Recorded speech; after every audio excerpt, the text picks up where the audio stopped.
भारतीय संस्कृति की विशेषता यही है कि यहाँ पूर्वजों को सदैव सम्मान दिया गया है।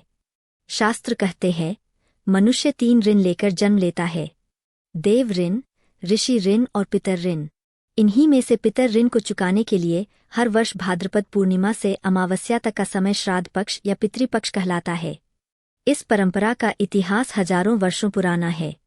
मान्यता है कि इन दिनों पितरों की आत्माएं धरती पर आती है। संतान द्वारा किया गया तर्पण, पिंडदान और भोजन अर्पण उन्हें शांति और तृप्ति प्रदान करता है। यह केवल धार्मिक कर्मकांड नहीं, बल्कि पीढ़ियों के प्रति कृतज्ञता और स्मरण का प्रतीक है। श्राद्ध पक्ष की बात हो और गया जी का नाम न आए, यह संभव नहीं। बिहार स्थित गया जी को श्राद्ध कर्म का सबसे बड़ा तीर्थ माना गया है। कथा है कि यही भगवान विष्णु ने गयासुर को वरदान दिया था कि इस भूमि पर किया गया पिंडदान अक्षय फल देगा। गया जी में पिंडदान की प्रक्रिया अत्यंत विशिष्ट है। श्रद्धालु सबसे पहले फाल्गु नदी के तट पर स्नान करते हैं।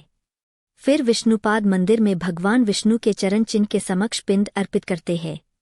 यहाँ का अक्षयवट वृक्ष और फल्गु नदी इस कर्मकांड के साक्षी माने जाते हैं। पिंडदान के समय तिल, कुश, जल और चावल से बने पिंड पितरों को अर्पित किए जाते हैं। मान्यता है कि इससे उनकी आत्मा को मोक्ष प्राप्त होता है। गया जी में जाकर पिंडदान साल के किसी भी महीने में किया जा सकता है।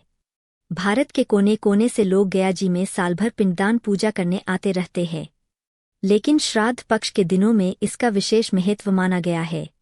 हर वर्ष लाखों श्रद्धालु यहाँ आकर अपने पितरों का तर्पण करते हैं। यह परंपरा अटूट आस्था और विश्वास का प्रतीक है। पितृपक्ष हमें केवल कर्मकांड की याद नहीं दिलाता, यह हमारी संस्कृति का दर्पण है, जहाँ हम अपने अतीत को याद करते हैं, वर्तमान को समझते हैं और भविष्य की दिशा तय करते हैं। गया जी का पिंडदान हो या घर पर तर्पण, संदेश एक ही है: पूर्वजों के प्रति कृतज्ञ रहना, उनके बताए मार्ग पर चलना और यह स्वीकार करना कि पूर्वजों को सम्मान देना ही हमारे जीवन का सबसे बड़ा सांस्कृतिक और आध्यात्मिक कर्तव्य है।